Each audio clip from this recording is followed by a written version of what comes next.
প্রায় রাত্রে 1টায় এই সোনামুড়া মহকুমার বলের ডেপা গ্রামে পুলিশ এই সোনামুড়া পিএস থেকে জামাল হোসেন তারা ছেলে, এই রাজ্যে আপনারা জানেন বেকার সমস্যা কত বড় সমস্যা।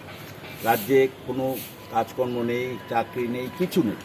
ছেলেটা বাইরে দুবাই যাওয়ার কথা 22 তারিখে, যাওয়ার সমস্ত প্রস্তুতি সে নিয়েছে, কারণ এখানে কাজ নেই। এই সরকার তো গত 4 বছরে কারো কর্মসংস্থান করেননি।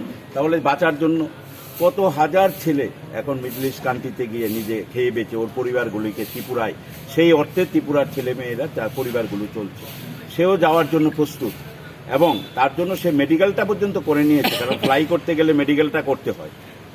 সে একটা গ্রাউন্ড দেখিয়ে এখানে পুলিশ তার বাড়িতে রাত্রি 1টায় চড়াও হয়ে আমার এখানে সমস্ত ফটো, তার মাকে, বৃদ্ধ মাকে গাল দাঁত সব ফেলে দিয়েছে, এমনভাবে আক্রমণ করেছে পুলিশ।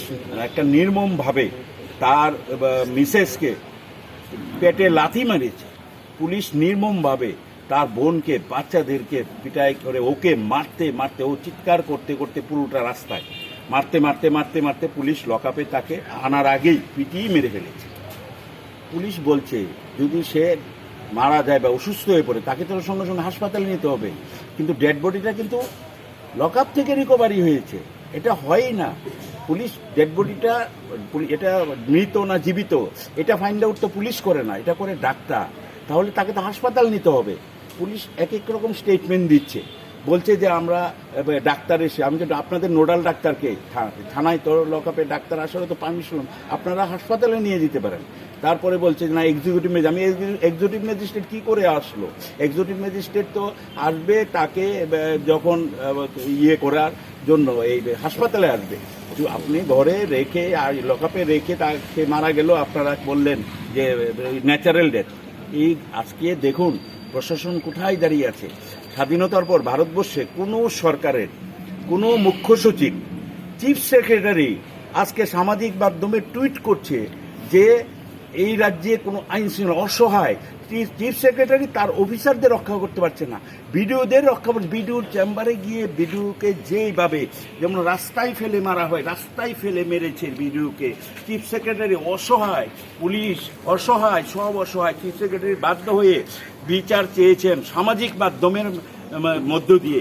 এটা কিন্তু ভারতবর্ষে আর কোথাও হয়নি যে যার কাছে আমরা বিচার চাইবো, রাজ্যের মুখ্য সচিব যার কাছে বিচার চাইবো, রাজ্যের পুলিশের ডিজি বা পুলিশের ঊর্ধ্বতন কর্তৃপক্ষ, তারা অসহায়ের মতো সামাজিক মাধ্যমে বলছে রাজ্যের কি হাল, একজন বিডিওকে প্রকাশ্যে ফেলে মারছে। শুধু এই নয়, কয়েকদিন আগে এমবিবি কলেজে এসডিপিও সাব ডিভিশন পুলিশ অফিসারকে অ্যাসল্ট করেছে, তার একটা লোকও গ্রেপ্তার নেই। আজকে বিডিওকে মেরেছে, সেটা কিন্তু নতুন ঘটনা নয়। ঘটনা হয়েছে কি, প্রত্যেকটা পঞ্চায়েত সেক্রেটারি আক্রান্ত হচ্ছে।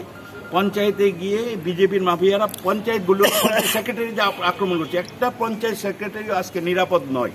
পঞ্চায়েত সেক্রেটারি যখনই মেরেছে, তারা যখন বিডিওর কাছে গেছে, ডিএম এর কাছে গেছে, তখন তারা বলছে যে না তোমরা এটা মিটিয়ে ফেলো, ওরা শাসক দলের। তো এই মিটিয়ে ফেলতে ফেলতে এখন বিডিওকে ফেলে মারছে, কয়েকদিন পর ডিএমকে ফেলে মারবে, কয়েকদিন পর চিফ সেক্রেটারি ডিজিকে ফেলে মারবে। এই রাজ্যে এমন কন্ডিশন হয়েছে, কারণ প্রকাশ্যে মদত দিচ্ছে প্রশাসন আধিকারিকরা, এমপিরা, মন্ত্রীরা, মুখ্যমন্ত্রীরা প্রকাশ্যে এই ধরনের সন্ত্রাসকে মদত দিচ্ছে।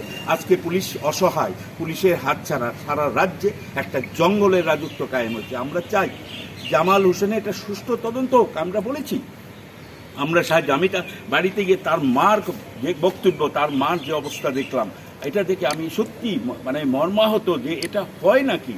এটা পুলিশ এটা করতে পারে, মাফিয়ারা করছে, সমান তালে পাল্লা দিয়ে পুলিশও করছে। এটা কি, এটা মাৎস্যনায় চলছে। বড় মাছ যেভাবে ছোট মাছকে গিলে খায়, এটা মাৎস্যনায়ের যুগের সে মধ্যযুগীয় বর্বরতা এই রাজ্যে চলছে। আপনারা এ করে করে কিন্তু ওরা পার পাবে না। ওরা ভেবেছে এ করে বোধহয় তাদের শাসনটাকে প্রলম্বিত করবে।